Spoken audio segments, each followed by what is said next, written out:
Hello and welcome to this online panel discussion on the topic of living locally in Bath and North East Somerset. I'm Steve Hilton and I'll shortly introduce you to our expert local panel. But let me just introduce myself and introduce the topic briefly first.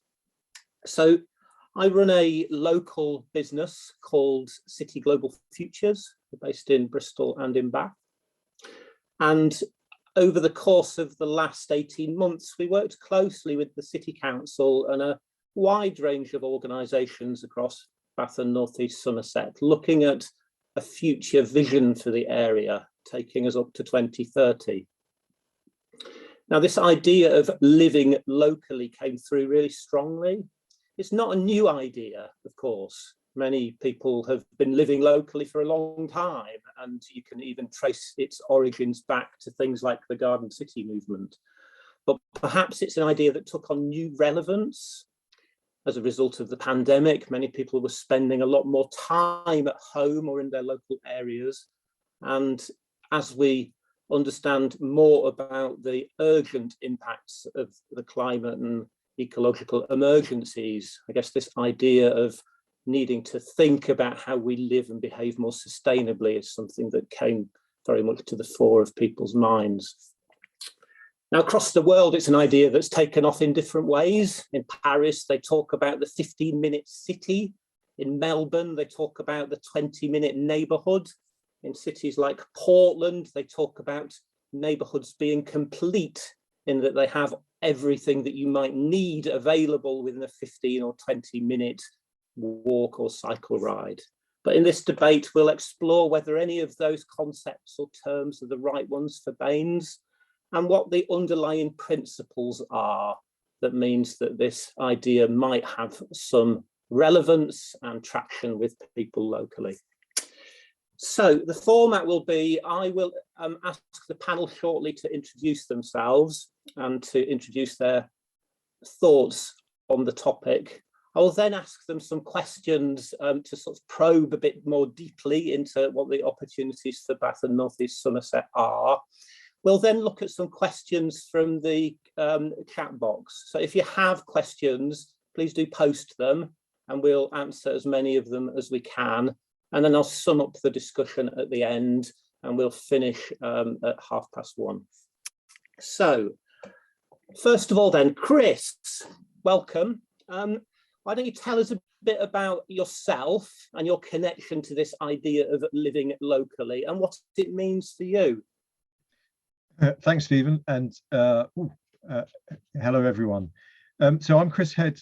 I'm the Executive Director of the West of England Rural Network, and we work to support and help with rural communities, but actually it can be any community because it's about community development. So we maintain and develop a diversity of services which help communities to both become viable and stay sustainable. But what I'm interested in, as well as transport, shops, education, leisure, business and well-being, are some of the wider community development steps that we can take to help support people to live in their own homes and that, more importantly, their own communities longer. So we run, at the moment, we run a project in Baines called the Village Agent Programme, which you may well have heard of. It's a community-based, very light touch support and signposting service, which is predominantly for older people in the rural areas, but we're now moving into work in the market towns, Radstock, Peasdown, etc. Village agents help you to find out what you need in your local community, things that can help you remain independent and connected to your community and your locality for longer.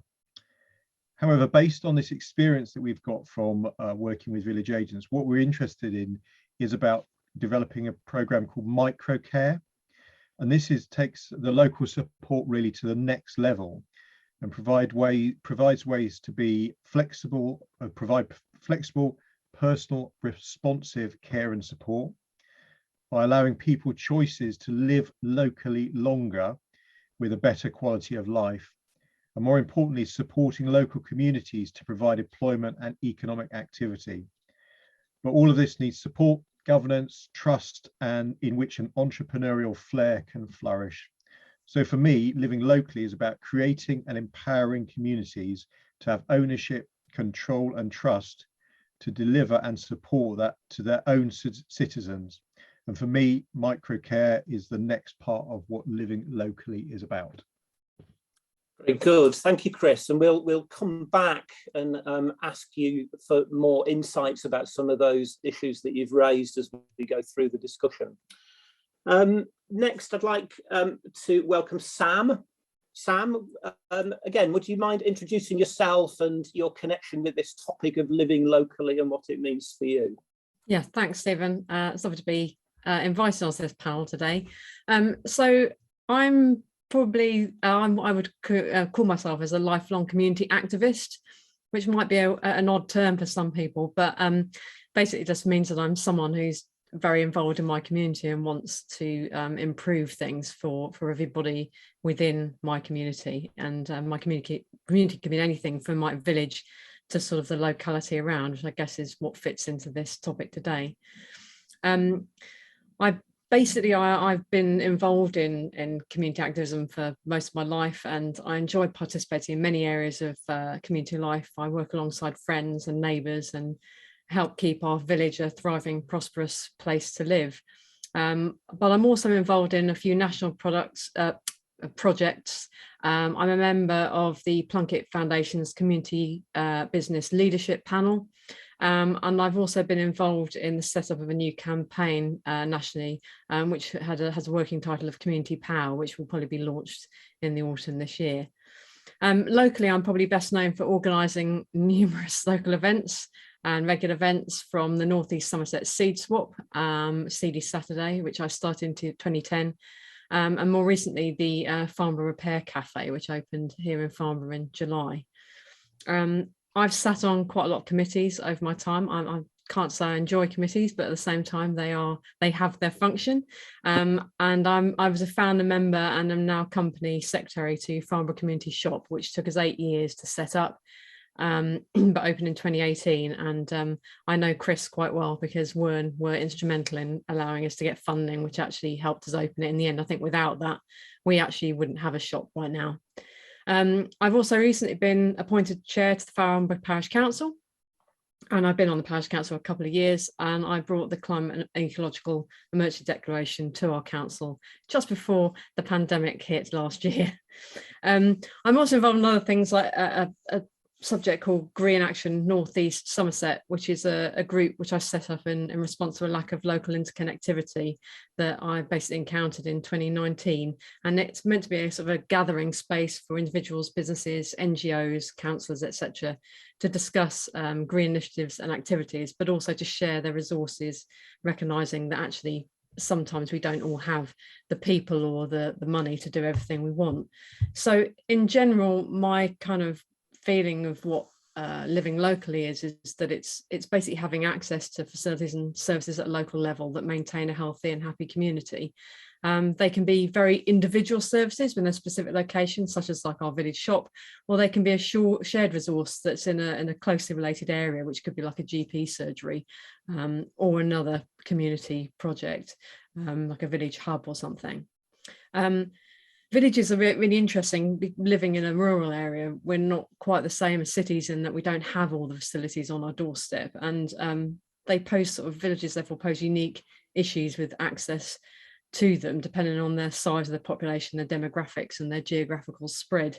The larger the area, the more facilities they tend to have, and the more money they seem to be able to gain to actually maintain them or to produce more, whereas small and more sparsely populated villages can end up being in a series of sort of decline and become isolated simply due to the lack of resources and the people actually involved to help with that.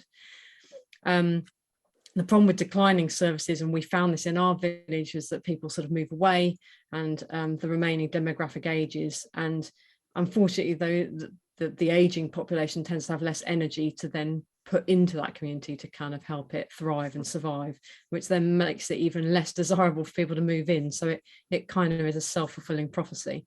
So I'm very much into the community activism and leadership part of it, because it's really important to get an ongoing cycle of people involved in projects that are willing to follow things through. There's a wealth of experience that we can draw on in this discussion, which is great. And what I strongly hear you say is that it's not one size fits all. There is a real variety of places, and therefore living locally means very different things in different sort of contexts. So we'll come back and explore a bit more of that. But thank you very much. Jules, welcome to the panel.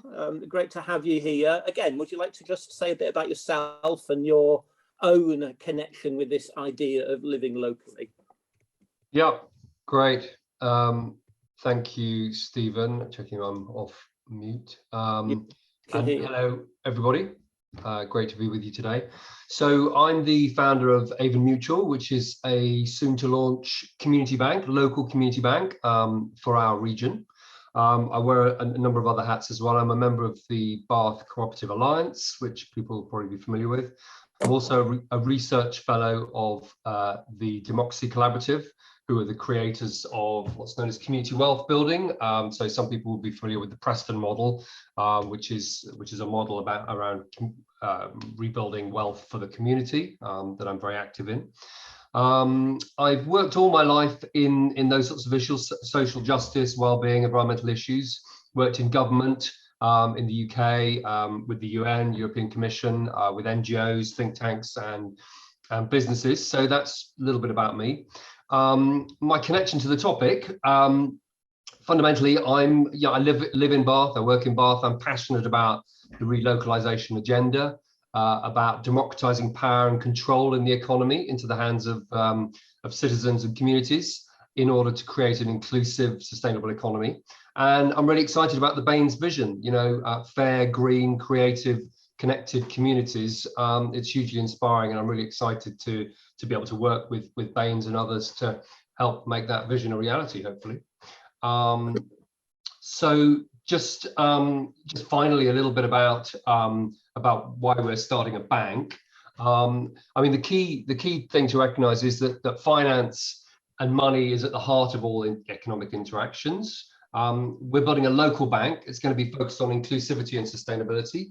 We're going to be opening branches right across the region in community hubs, helping localize the economy and shifting the economy to a low carbon economy. We're very unusual in this country that we don't have regional banks, we don't have local banks, we don't have mutual banks.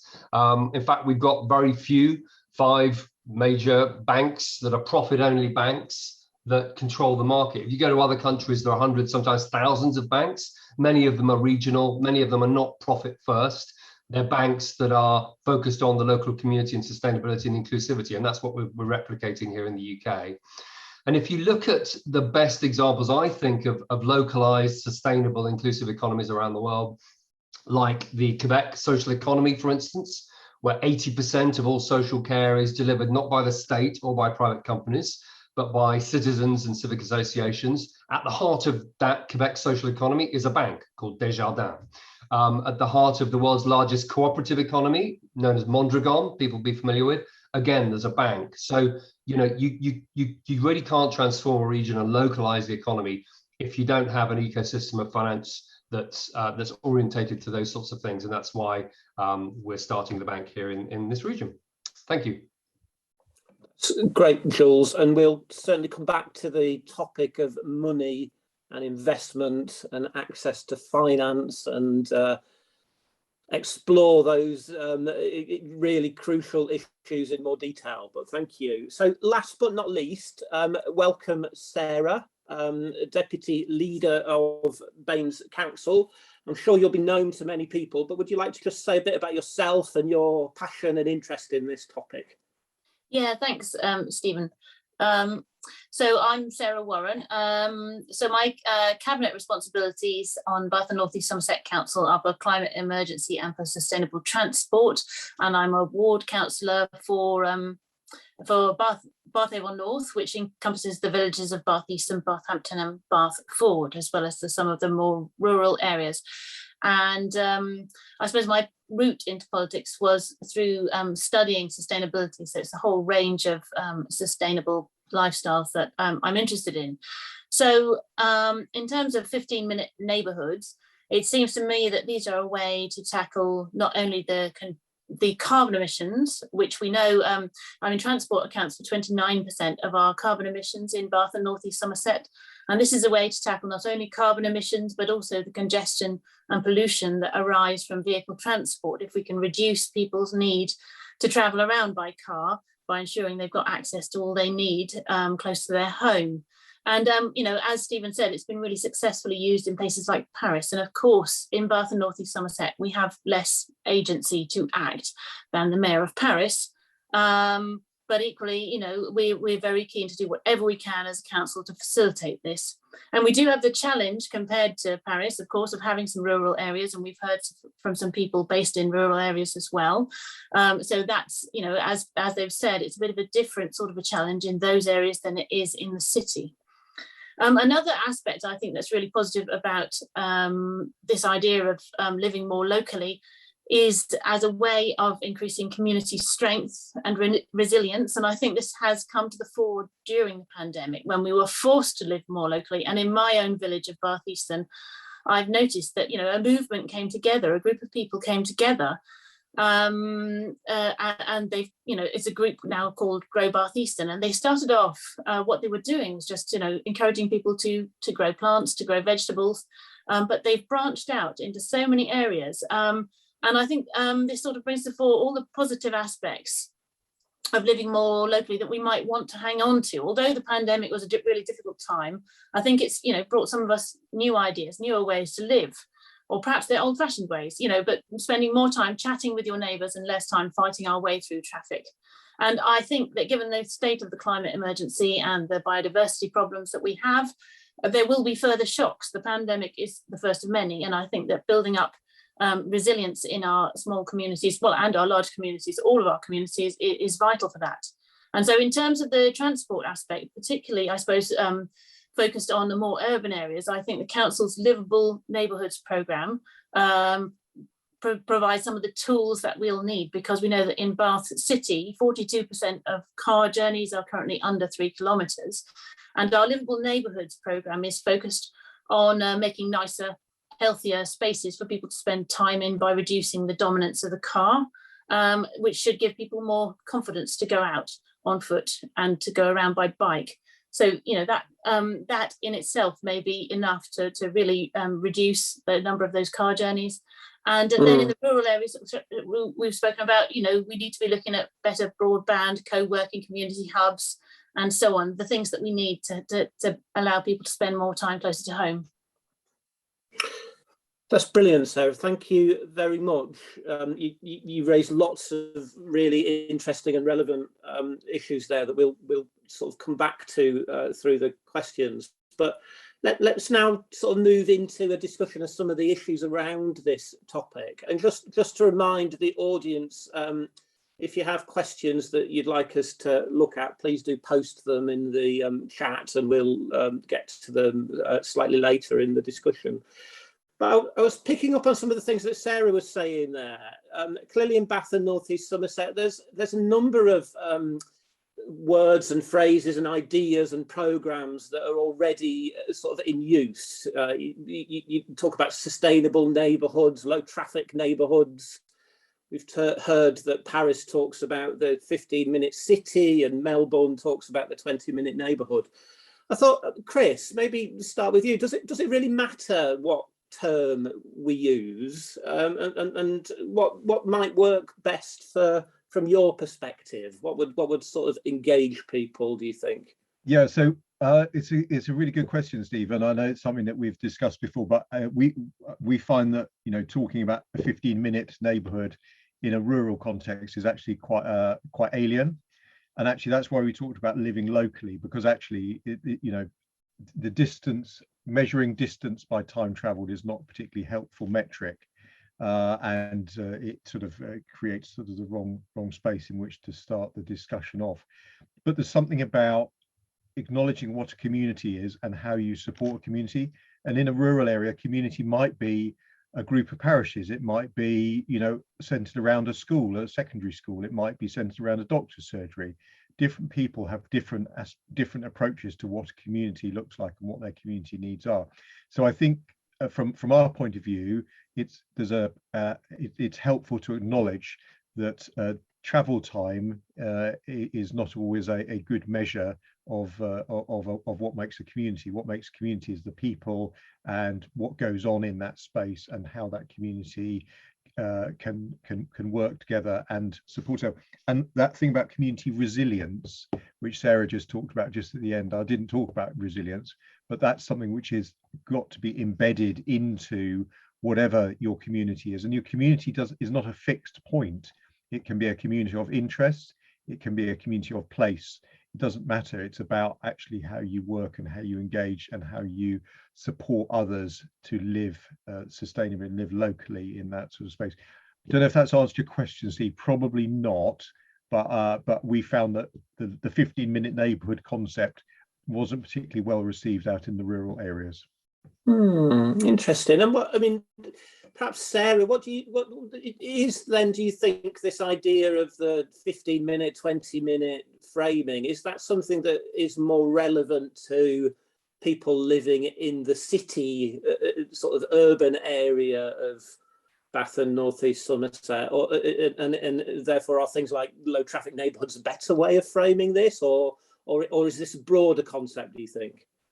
So low traffic neighbourhoods is the name that's given to schemes where you actually close a road in order to reduce the dominance of traffic. So our council's livable neighbourhood scheme is a bit wider than that.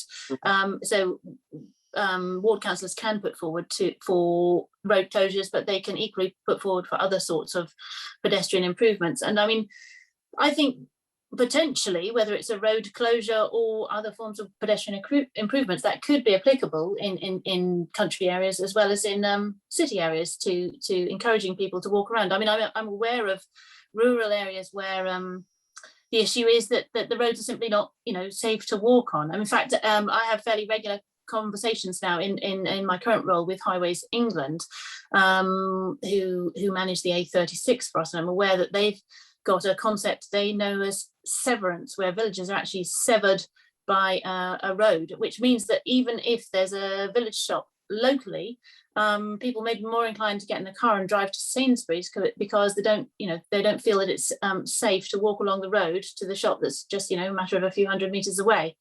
So remind me, was a question about the framing, the name? Yeah, I guess Chris was sort of suggesting that the sort of 20-minute time framing probably was more relevant to people in a city environment than a rural one. But yeah, I think I would agree with that. I think it's probably about completeness, isn't it, of neighbourhoods, I guess. So the complete neighbourhood, I think, is a term that they use in Portland, and it's that idea that the essence of what you need to live a good life is easily accessible through a walk or a cycle ride, and they take quite a methodological approach where they audit what is available and isn't available and use that as part of their sort of long-term planning. So that's sort of idea of a complete neighbourhood is perhaps an interesting framing. Steve, but I think the other point on that 15-minute neighbourhood is it implies there are other options for getting around your neighbourhood, and I think that's the pushback that we've had, that actually the options of a 15-minute journey are all around car travel. There are a few which are around bus travel, but by and large, it's 15-minute cars. So in other words, where do you go for 15 minutes on a bike? Can you do that safely? Can you go on an electric scooter? Could you walk? Where can you go in 15 minutes? So I think that was the pushback on the 15-minute neighbourhood, is it's where can you get in 15 minutes if you walk or if you cycle or if you go by car or public transport. And the options available in rural areas are fairly narrow in terms of a 15-minute neighbourhood. Indeed, and even more so if the pavement runs out after a couple of minutes. So making it safer and easier for people to get around, as Sarah was saying, is sort of it shouldn't be overlooked. But I was sort of interested how we think local people might sort of be encouraged to live more locally. Now, Sam, this is something that you've got, you know, long experience of working on, but what can we do to help make this idea of local living something that people feel that they can sort of engage with more actively? What do you think are the things that are doable? I think it's an interesting one, and it kind of depends on how much sort of resources a local area has. I kind of gave a brief kind of indication of that.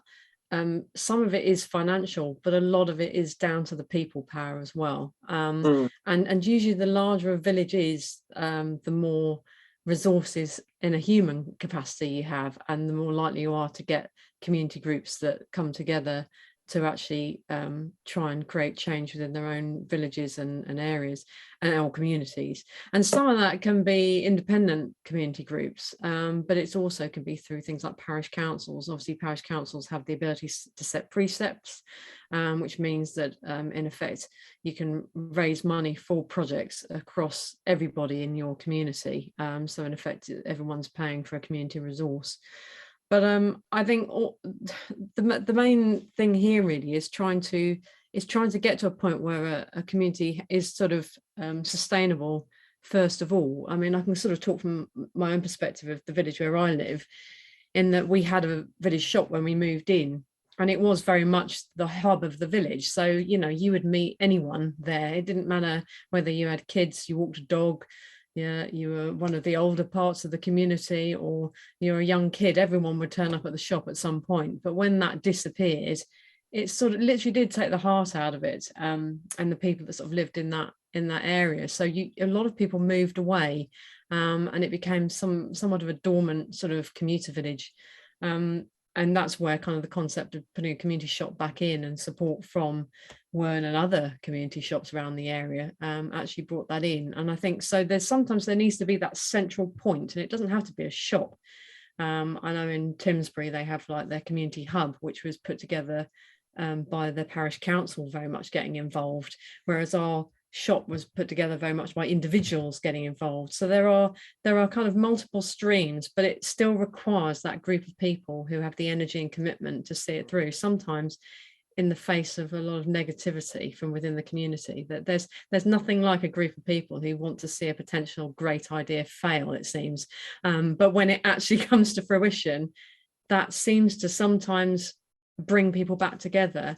And I think once you've actually got that hub, it ends up moving away from the physical assets. And I think Chris kind of was speaking about that, and it starts to become, the community takes on a thing of its own weight, and people do start to look after each other and forge connections and networks with areas outside. I mean, I think the Chew Valley area is a really good example of this, where like the villages don't work in independence, they tend to work together. A lot of people know each other because they're very small communities, and they know they can't do everything independently, so they tend to share a lot of the resources, human resources and financial, to get things done. And I think some of the things like the pandemic have really helped. I think Sarah was not wrong when she mentioned that, and that it's made people realize that they can get involved in ways they haven't before. So again, I feel like, Chris, I don't really feel like I've answered the question, but I've given a lot of, talked around a lot of the ways in which it comes together. Do you think that people's use of and connection with and value of that local shop altered significantly as a consequence of lockdown and pandemic? Are people Very now much so. less likely to be in that sort of negative space that you talked about? Well, I mean, even before the pandemic, literally as soon as the shop opened, there were people who have been putting it down for the 8 years we've been trying to put it together, coming through the door saying, isn't this wonderful?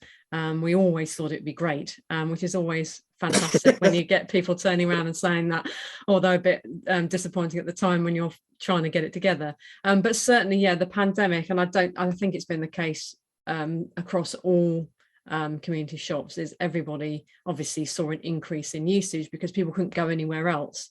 But it did certainly boost its kind of importance in being in the middle of the village as somewhere where you could meet people, when, you know, you couldn't legitimately go out and meet people, but actually you could go to the shop and you can speak to people, especially when it's run by volunteers, because they're members of your own community. And we certainly have seen the community shop has retained a lot of that custom. I mean, it's not to the same levels as last year, because obviously people have gone back to work and people's lives change, but it's certainly not gone back to what it was before. And we haven't even got the coffee shop back open yet. So when that reopens, I think, you know, things really will take off in a big way. People have really seen the benefit of it. Yeah. That's interesting. And what I recall from when we were doing the vision work was, you know, few people missed their commute to work, but not everybody felt that sort of working from home or schooling from home, where that was an option for them, was what, you know, they didn't see that as the future that they wanted. But the idea of being able to work or learn closer to home, it was something that people really wanted. They didn't, you know, they were quite happy to give up the commute, but didn't necessarily want to be stuck in their homes, disconnected from people forever. So I think there's a sort of really interesting point you raise about the need for a space in communities where people can come together. Jules, I wanted to ask you where money and access to money and finance fits into all of this. Obviously, through the pandemic, we've become an increasingly cashless society, and does it really matter if there's no access to finance or cash in a local area? Does it make a difference? Yeah, I think it absolutely does. I mean, much of the noise you hear about the end of cash comes from the PR departments of the big banks, in whose interest it is that they can kill off cash. If you actually look at the data and the stats, there's a huge amount of people in our communities, particularly people, for instance, in rural areas, and elderly people, but not only them, and particularly SMEs, for whom cash is absolutely crucial. And it's in our poorest and most remote neighborhoods that the banks are closing branches and taking out ATMs. So there is actually a real demand for cash across our region and across the UK, and that's why we're going to be opening 20 branches, many of them in community hubs across this region alone. We'll replicate that right across the country. The intention is we'll have 18 of these regional banks across the UK. We'll be the first of those, but we're starting to develop others as well. And I mean, the other really important thing about it is, if you want to develop a local, sustainable and inclusive economy, the big banks have no interest in delivering that. And they're really bad at keeping money circulating locally. So for instance, I think there's 6.5 billion pounds regionally that's deposited by our SMEs. Only about 3.5 billion of that is lent locally. So there's an outflow of a huge amount of money which could be invested in SMEs, in enterprises, in transition to a low carbon economy, sustainable energy, sustainable transport solutions, organic farm transition lending, and so forth. A lot of that money is being sucked out of local economies and generally is sucked to the capital cities. And if you look at other countries where there is a regional ecosystem of finance, those countries have much better spread of wealth across their countries, whereas it's heavily skewed, as we know in this country, to London and the southeast. So really, really crucial. If you want to develop a thriving local economy, you need these financial institutions, not just banks, credit unions, CDFIs like BBRC are really crucial as well. But the piece we're missing in this country, crucially, is banks, because we have no regional banks and no mutual banks, unlike, as I said, most other countries. That's really interesting, and I really liked the points you were making earlier about a financial institution or a bank being at the centre of perhaps not visibly at the centre, but somehow being really an important enabler of a focus on local living. And I thought, that felt like a very important sort of thing to recognise, really. And Steve, one of the important things for us for living locally is about not being afraid to talk about the economics of things and about the fun, about money. And well, let's talk about that, Chris. Yeah. So where's the money? You know, the council is increasingly cash strapped, like all councils. You know, but equally, when you look at other models of living locally, often it is about finding ways to devolve more budget to local communities to control. Yeah. You know, what do the economics feel like or look like from your perspective? So, is the business case for living locally? Yeah, I mean, the way I would view one of the sort of paradigm shifts that we need to tackle is a change from sort of just giving money to go off and do projects, and just sort of whether that's grants or whether it's you know, funding from external sources to go off and do something, to actually view it that you're making an investment in a community. And actually, if you make an investment, so if you were an individual making an investment, you'd expect to see a return on that and it continue into the future. So if we think about supporting community activities, investing in local communities rather than just funding them to do things, if you invest in something, you expect to see a return. You expect to see it continuing and having a future life. And it's a paradigm shift around that. And I think it's really important because that's how businesses have always worked. That's how, you know, the larger banks have worked and smaller banks work. They talk about, you know, what's your investment rate? This is about investing in making local communities resilient, sustainable, viable. It's not about just pumping money into things just so we can solve a short-term problem. And I think if you change that perspective, it's quite significant, and it changes the dynamic away from, you know, big, large-scale mega infrastructure national projects through to local infrastructure and local development, where communities add in so much more into that, whether that's in volunteering, whether it's in local expertise. Keeping money circulating in local economies is really, really important and is really not to be underestimated. So that's the kind of approach that we're sort of, you know, we're really pushing. And it comes back to our microcare thing. At the moment, care providers, domiciliary care providers, are large national, quite often offshore companies who have horrible financial mechanisms where they, you know, they pump the money into something, they use the money, and then they go off and do something else. And actually, there's no investment being made in the local community. So that's kind of our approach: is let's talk about investment and let's talk about keeping it locally, and what is the criteria for that, and what are the measures for keeping money circulating in local economy. No, that's and really recognise what you're saying as being sort of valuable. That idea that, you know, for every pound spent in a local sort of context, the amplification of that is sort of 10 times it being spent in a global context where the, you know, the value is sucked away somewhere else. So I think you're absolutely right.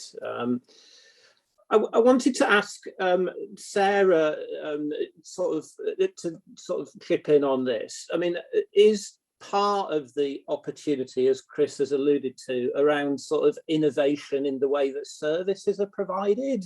Is it around, you know, thinking about how health or education or other sort of forms of social care are sort of delivered within a more sort of micro context? I realise this isn't your portfolio at the council, but I think people would be interested to sort of join up physical infrastructure and the sort of softer services that are equally as important. Well, I agree with you. I think as a council, one of the things we need to be doing is thinking in a more joined up way. So I haven't got a problem with that, Stephen. I was on a call actually with the RUH this week, and one of the things they're thinking about in response to the pandemic is how they can get to a position where fewer people need to attend the hospital. So to provide more services to patients remotely, whether that's you know, through satellite clinics or through technological solutions. So I think that's right.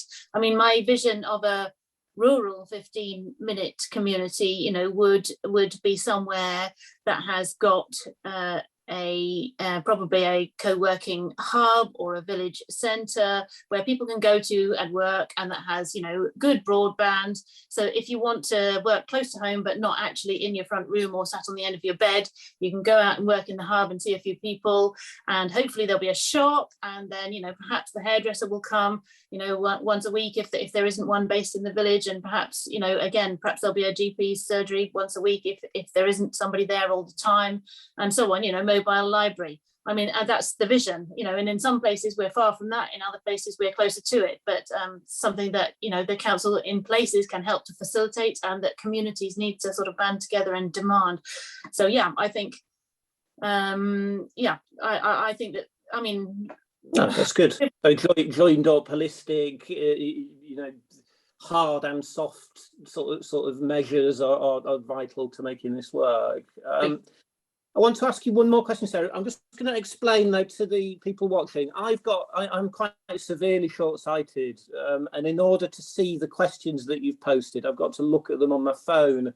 So don't feel that I'm not listening to the answer to the next question, but it's the only way that I can sort of interact with the questions.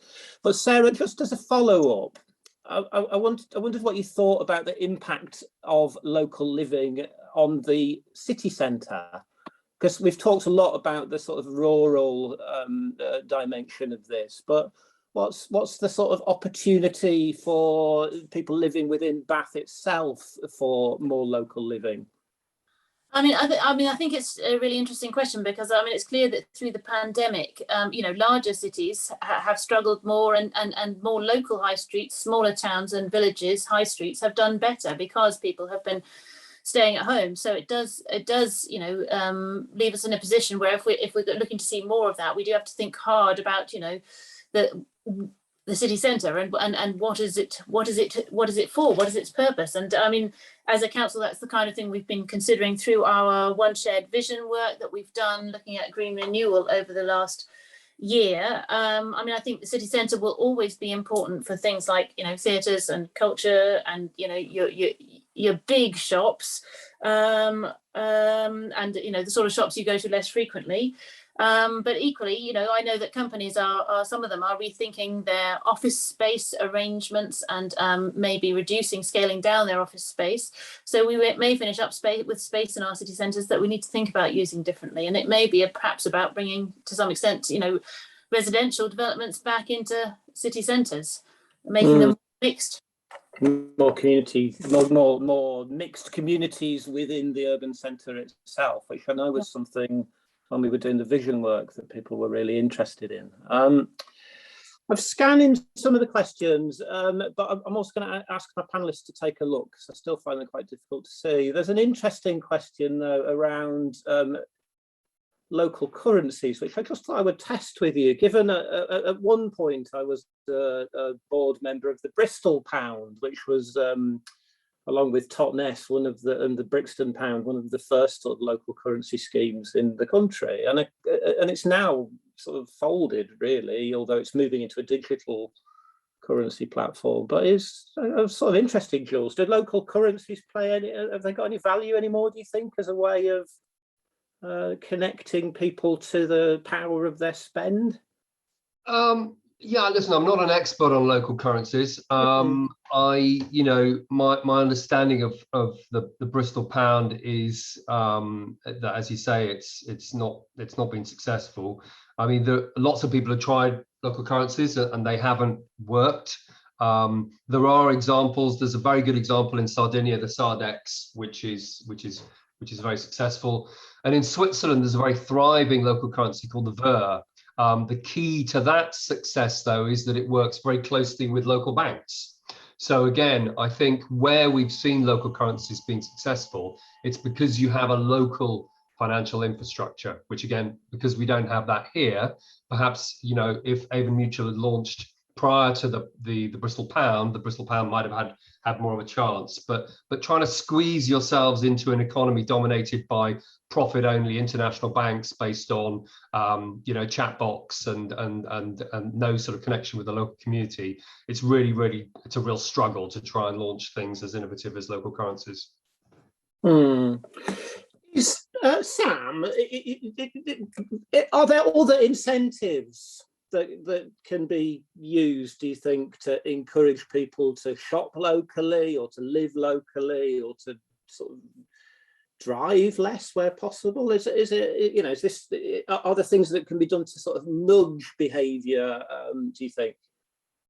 I think it's a difficult one because it's one of those things that would take quite a lot of time and a lot of effort to kind of encourage. I mean, obviously, the more facilities you have locally and the more varied they are, the better. I think the challenge in rural areas is that variety would probably have to go over a larger geographic area than it would do in a city centre. So, you know, the 15-minute neighbourhood would literally be how far you can get somewhere in your car probably in 15 minutes. And I think there is something I've noticed in the chat. Someone brought up about because we're so connected with mobiles and social media, people don't need to rely on immediate neighbourhood.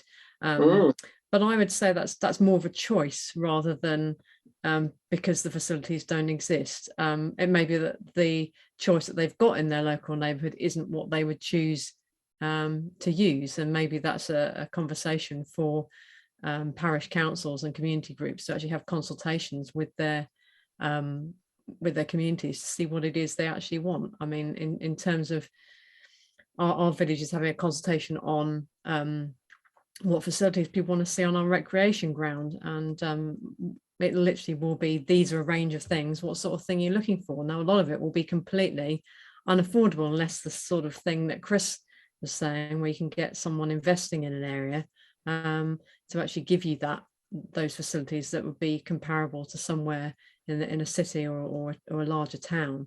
But I think, I mean, I don't think there's any magic fix to this, really. Quite often it comes down to individuals just being very, very good at encouraging people to use what they've got. And sometimes it's down to the facilities and how they're run and what goes on in them and where they are quite often. I think often places are very restricted on where they can put assets and services and facilities, and that restricts how people want to or can get involved in things, which I'm not sure you're ever going to convince 100% of people to remain local. And I don't think that's really the idea either. I mean, I'd still want to travel into Bristol or Bath to go to the theatre. I wouldn't want us to, apart from amateur dramatics, I wouldn't want us to set up a full-scale professional theatre in the middle of rural but northeast Somerset. I don't think it would be helpful, and I don't think it would actually generate enough money to be viable. But and also it takes away the fun of going to a city, which, you know, has its own kind of merits in its own right. But I suppose we're mainly talking about those things that people use every day. But if someone doesn't want to use a local shop, you can't really force them to do that. So perhaps it's about creating a sort of culture of localism rather than enforcing it as a. It's not about compliance. It's about sort of creating perhaps a mindset where people think about whether it's possible to do something locally before just hopping in their car and driving off to the nearest supermarket, maybe. Yeah, Steve. So just expanding on that, because I think so one of the things I would, you know, I've in the chat and in the conversation we've been having, it's been very much around things. It's been very much around transport or services. I'd like to just add into that, or put into that, and probably even higher up the hierarchy, about well-being. And actually, one of the biggest issues that we have as a society is about keeping people well. It's not about healthcare; it's about keeping them well in the first instance. And actually, you know, there are so many things that we've been talking about that are about well-being. And I just put in the chat a link through to, there's a Carnegie UK have just done a paper on gross domestic well-being. So at the moment we're saying as a society we're in trying to gross domestic product, which is a meaningless quantum of growth. But actually gross domestic well-being is much more interesting and much more impactful for us in terms of what we need to do at a community level. So all of the things that we've talked about are about our well-being and about communities' well-being, whether that's mental well-being, whether it's physical well-being, cultural well-being, housing, all of the things which are called wider determinants of health. which actually impact on what we do as a community. And so, you know, you talk about cycling to get between A and B, you know, how can we make a 15-minute cycle ride? Actually, cycling is about being fit, about being healthy, about being well, about interacting with other people. You get outside your bubble, you talk to other people. Mental creativity is so important. So I think we can widen that debate out, include and in fact be led by health and well-being, rather than just economic services and, you know, getting our quality of life from how close our services are. It's about well-being. I'd echo that, and just to jump in, if I may, Stephen, just to point out another local initiative. Used to be called Happy City. I used to sit on the board. It's based in Bristol. It's now the Centre for Thriving Places. I mean, they're now an international centre of excellence on developing a wellbeing economy. So, you know, worth people checking that out and getting involved. They're doing amazing work. And also I put a link into something I helped develop many years ago called the Happy Planet Index, which is all about happiness and wellbeing as well. And, you know, the key thing to recognise with that is, to be happy, we don't just need money. In fact, there's lots of evidence that beyond a relatively low amount of income, you know, well-being doesn't come from things like money. It comes from being connected to our communities. So absolutely crucial to this theme of living locally and being connected. Thank you for that, Jules. That's really helpful. And of course, sort of data about assets, resources, comparative sort of measures of well-being, health, all of those things, I guess, are important to sort of help evidence and build the case for the alternative models of investment that Chris was talking about earlier. It's about recognizing that, I suppose, GDP and growth are one measure that people often focus on in terms of, you know, measuring the health of a place, but it's not really speaking to this much broader agenda that we're setting out. So how you define those more nuanced indicators is interesting, and using the frame of well-being, I think, is a really point well made. I'm conscious of the time. We've got about 10 minutes left. I want to ask.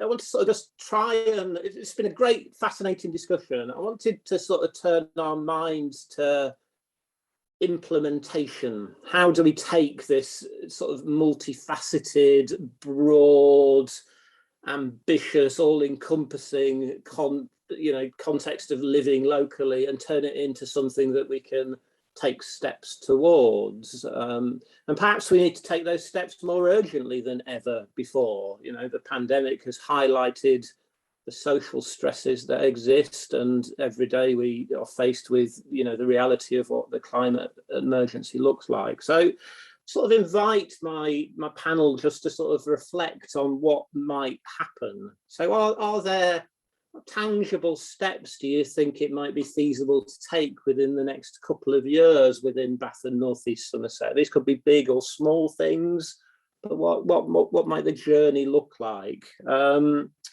Sam, so I know this is a difficult question, but what do you think? So, you know, from your local context, what would you like to see happen? How can we sort of accelerate this opportunity? I mean, I think personally, I'd like to see more interconnectedness between our local villages. I feel that we are treated as kind of individual sort of silos. And I think if you start thinking about communities, you know, wards aren't even really helpful, because those communities aren't always necessarily next door to each other.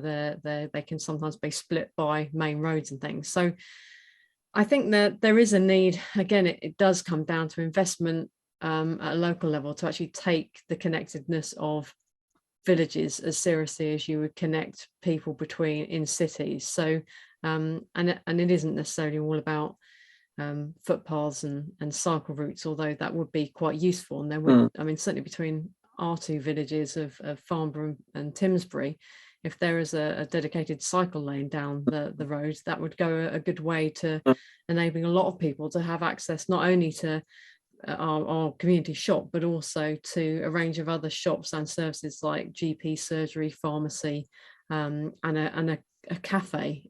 So, you know, I think it's taking that sort of view of what would actually be best for people to enable them to actually stay locally if they want to choose to do that, and to make use of the facilities around them which support the local economy, give people locally jobs as well, because I think that's a really key thing, is if you can increase the amount of jobs in an area, then people are more likely to connect with that space, rather than it just being somewhere you put your head at night and drive out or get on the bus to, if you're lucky enough, in the morning to get to work. Okay.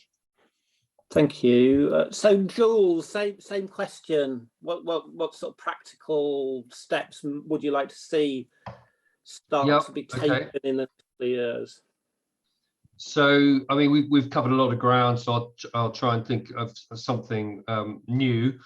But just firstly, on the bank, I'd love to have more engagement with Baines on supporting the bank. We've had very good support from councils surrounding Baines.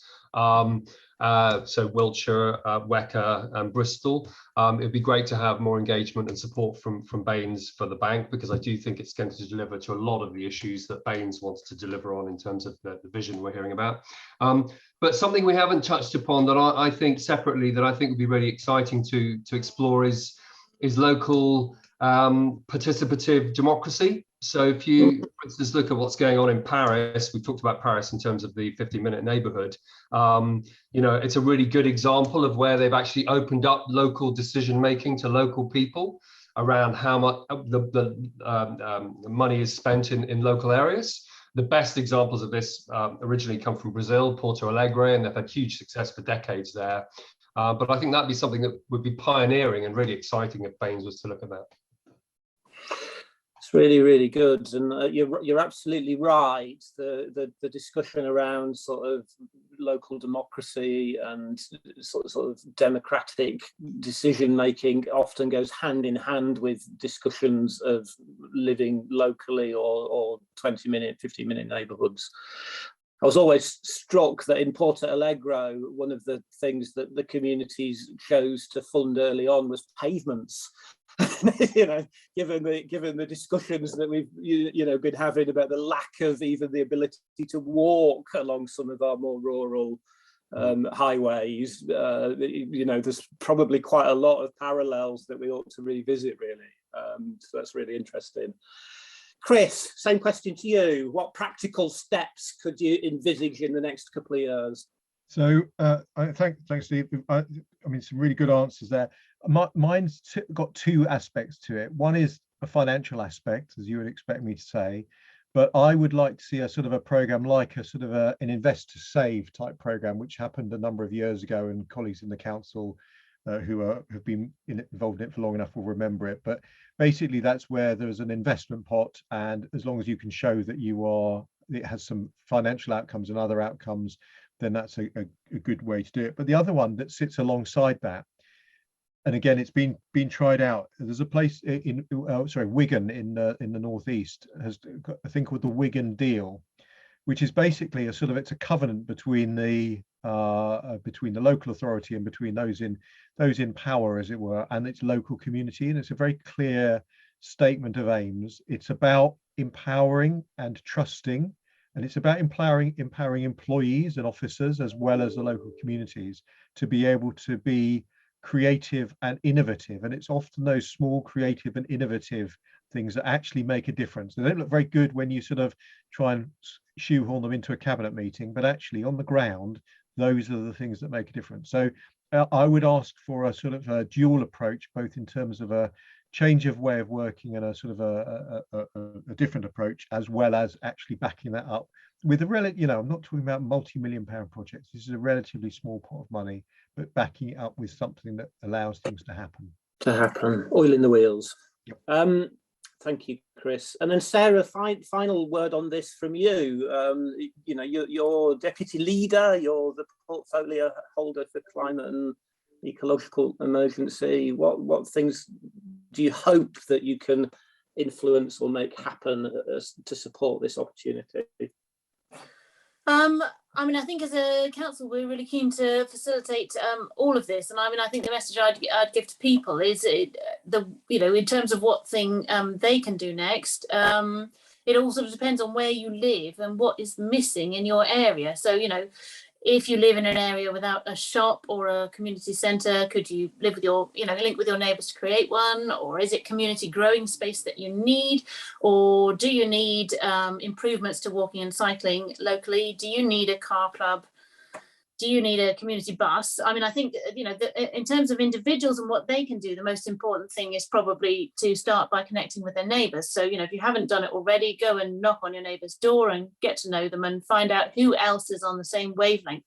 And as a council, you know, well, so we will connect you with organisations with support. There's funding and advice available from fantastic organisations like 3SG. So once you've got a community group, you know, connect with your ward councillor. They'll bring, you know, they'll connect you with officers at the council who can put you in touch with the right people, the right advice to be able to take your idea forward. But I think, you know, just as we've seen in Bath East and as I saw through the lockdown, I think a motivated group of individuals who get together and who say, right, what this community is missing is these things, and then, you know, just to have the time and the energy to just pursue it, you know, work with your ward councillors, work with 3SG, and you know, there are masses of opportunities available.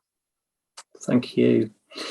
So we're up at time. I'm just going to take 1 minute to summarise and finish off. I guess I wanted to answer my own question, and I really believe that this idea of being able to work closer to home has got a lot of merit, and the idea of having a place where you can work within walking or cycling distance, or a short car journey if necessary, feels to me like it could be really quite powerful in terms of starting to build that critical mass of people being able to gather in a place. And of course, local jobs are great, but we are working in an economy where you can work anywhere in the world from home now. So why not create some hubs where we can sort of bring those capabilities together? So that would be my answer to my own question. I'm going to finish. Thank you to all of our panelists. Your contributions have been brilliant, and we could have discussed this topic, I think, for a lot longer. We've scratched the surface. But I am pleased that Baine's council, I know, has formed a new department of sustainable communities and has a new sustainable communities director. And I think, you know, along with the support of Sarah and the cabinet, it feels like there's a really strong will to try and make some of this work. So I feel very positive that there's a good moment in time to try and capture the discussion and the energy. This session has been recorded and it will be available on the Baine's Council website. It might take up to 24 hours to get there, but please share the link to it afterwards, or watch it again should you so wish. But thank you. So thank you, Chris. Thank you, Sam. Thank you, Jules, and thank you, Sarah. It's been a delight to share the session.